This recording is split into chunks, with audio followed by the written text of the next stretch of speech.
Why do mortgage rates rise and fall, even when the Fed stands still? This is the question I'm asked daily by my clients, and that's where I'm going to begin the August market update. Here's the key. Mortgage rates don't follow the Fed rate directly. They follow the 10-year Treasury yield. The Fed rate is short-term. It's what banks charge each other overnight, and the Fed sets that directly. The 10-year yield is long-term, and that is driven by the bond market. The 10-year yield moves based on expectations for inflation, forecasts for economic growth, global investor demand for safe assets, and even what investors think the Fed might do next. So while the Fed sets the short-term thermostat, the bond market sets the long-term temperature, and that's the number that drives your mortgage rate. So for my home buyers out there, I'm sure you're seeing in the news a lot of information about expectations for mortgage rates, the Fed rate, unemployment, but it's important to know that the Fed's rate does not always directly impact mortgage rates. While rates are coming down and inventory is growing, now is still a phenomenal time to buy if you're looking for a home.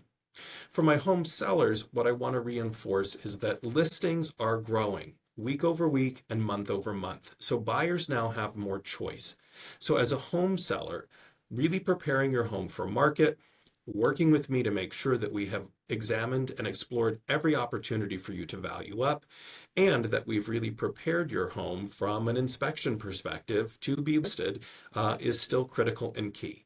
So as you can see in these monthly results, prices, inventory, year-over-year growth, everything is moving in a positive direction. But what we are going to start to see now is some balancing in the market.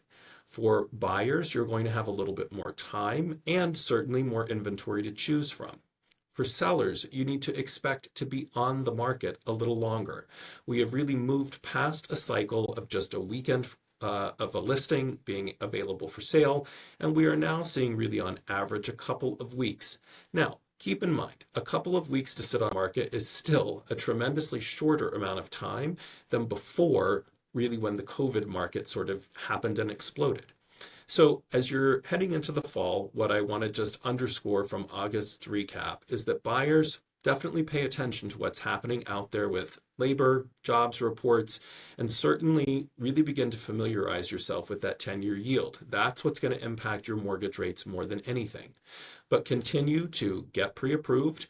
Again, work and have a consultation so that we can really look at what your upside opportunities are as a buyer, and then really start to examine inventory. There's more of it now, and that's a great thing. You've got more choices and more time to really explore what's out there for sale.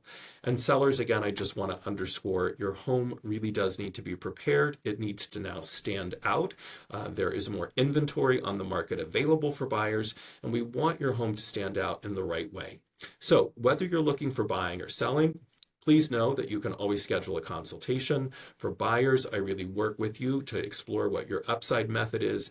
And sellers, we are really taking a close look at how we can value up your home and prepare you best for market.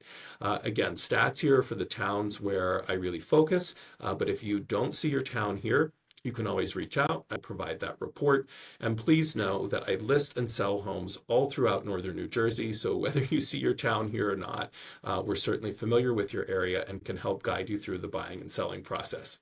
Thanks so much for stopping in this month. Again, please reach out if you have any questions, and I'll see you next month. Take care.